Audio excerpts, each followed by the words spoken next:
पश्यन्ति भवन्तः आशासे भवन्तः कुशलिनः सन्ति। प्रिय विद्यार्थिनः, अद्य वयं पठामः अस्माकं 14 पाठः। पाठस्य नाम वृक्षस्य आत्मकथा। प्यारे विद्यार्थियों, कैसे हो आप? आशा करता हूँ आप बहुत अच्छे होंगे। आइए आज हम पढ़ेंगे पाठ 14। पाठ का नाम है वृक्षस्य आत्मकथा, अर्थात वृक्ष की आत्मकथा। अहम एकः वृक्षः अस्मि। पूर्वं मां परितः सघनं वनम् अविद्यत्।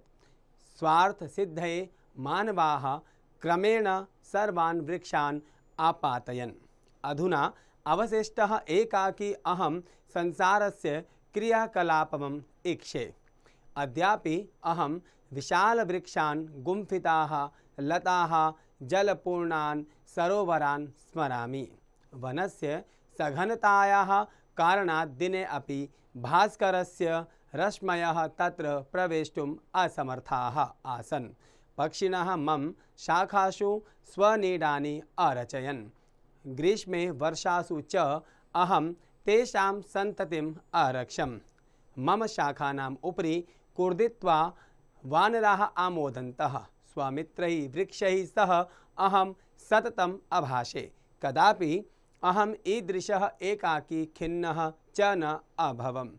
प्रिय विद्यार्थिनः, प्रातः अरुणस्य रश्मयः वृक्षाणां शिखराणि अचुम्बन्।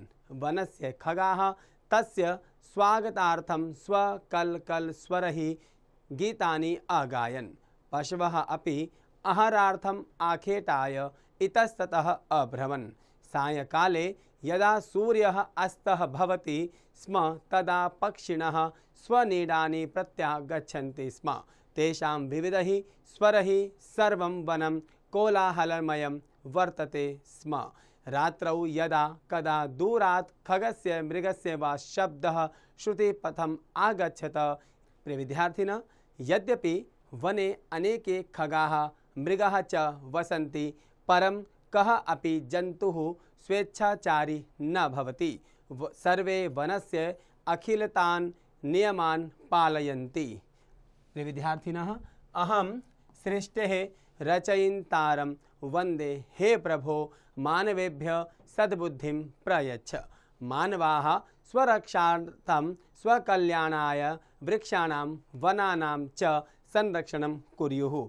ते वृक्षारोपणं कुर्युः, येन वनचराः खेचराः निर्भयाः परिभ्रमन्तु।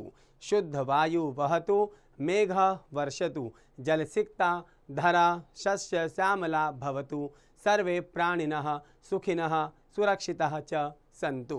प्यारे विद्यार्थियों, जिस पाठ को हमने यहाँ संस्कृत भाषा में पढ़ा, आइए उसी पाठ का हिंदी अनुवाद क्रमशः पढ़ते हैं, जिसमें कहा गया, मैं एक वृक्ष हूँ।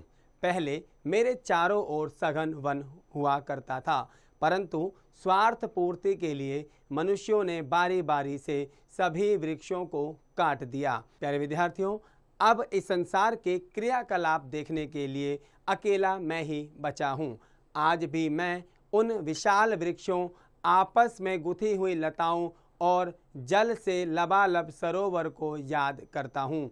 वन की सघनता के कारण दिन में भी सूर्य की रोशनी वहाँ नहीं पहुँच पाती थी।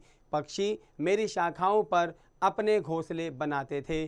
गर्मी और वर्षा से मैं उनके बच्चों की रक्षा करता था। मेरी शाखाओं पर उछल कूद मचाते हुए बंदर कितना खुश हुआ करते थे। प्यारे विद्यार्थियों, अपने मित्र वृक्षों के साथ मैं भी लगातार बातचीत करता रहता था।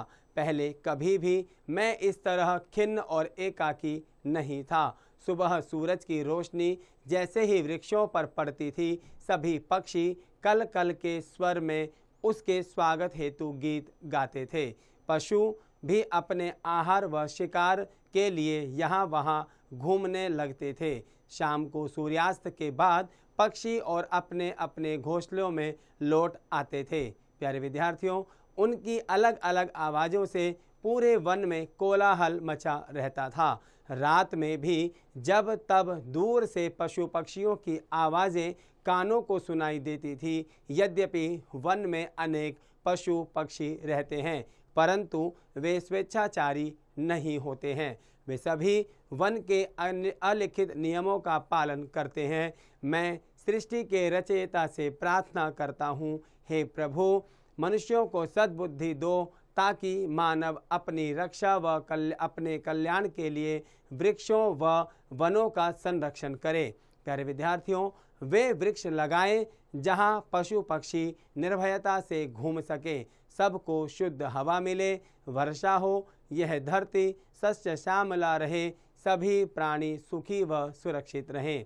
प्यारे विद्यार्थियों, इस पाठ में हमने पढ़ा कि यदि हमारी धरती हरी भरी नहीं रहेगी तो जीवों के लिए यह नुकसानदायक है, मनुष्यों के लिए भी यह हानिकारक है। तो प्यारे विद्यार्थियों, हमें हमारे जीवन में पेड़ों को हरा भरा रखने के लिए, वनों को हरा भरा रखने के लिए पेड़ लगाने बहुत ज़रूरी हैं। मैं आशा करता हूँ कि आप अपने जीवन में जब भी खुशी का मौका हो, कोई त्यौहार हो या जन्मदिवस हो, आप उस खुशी में एक पेड़ अवश्य लगाएं और धरती को हरा भरा बनाएं। प्यारे विद्यार्थियों, इस पाठ से संबंधित अभ्यास कार्य आप स्वतः पूर्ण करेंगे।